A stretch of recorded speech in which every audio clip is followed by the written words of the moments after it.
আসসালামু আলাইকুম, সবাই কেমন আছেন? আশা করি সবাই ভালো আছেন। আজকে আপনাদের মাঝে নিয়ে এসেছি দুধের পুডিং। এই পুডিংটি তৈরি করতে আপনার যা লাগবে দুধ, সাথে গরম মশলা, দারচিনি, এলাচ, তেজপাতা দিয়ে একটু চিনি দিয়ে গরম করে নিতে হবে। দুধ ঘন না হওয়া পর্যন্ত অবশ্যই অপেক্ষা করতে হবে। এবং পাশেই আমি একটা ট্রেতে ডিম ফেটিয়ে নিচ্ছি। ডিম ভালো করে ফাটানো হয়ে গেলে দুধটা যেহেতু ঠান্ডা হয়ে গেছে, সেজন্য আমি একটা মিক্সিং বোলে সেটা ছেঁকে নিচ্ছি।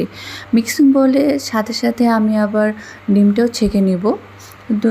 ডিম এবং দুধ দুইটাই ছেঁকে নেওয়া হয়ে গেলে আমি দুইটাই ভালোভাবে অবশ্যই মিক্স করে নিব, নাহলে পুডিংটা ভালো হবে না।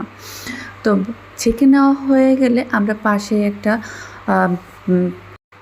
ক্যারামেল তৈরি করে রেখেছি। সেই ক্যারামেলটা ভালোভাবে ঠান্ডা করে নিয়েছি এবং এরপরে আমরা পুডিংয়ের মিক্সিংটা ঢেলে দিলাম। পাশে একটা হাঁড়িতে আমরা পানি দিয়ে বসিয়ে দিলাম একটা বক্সে। তো দেখেন আমার পুডিং।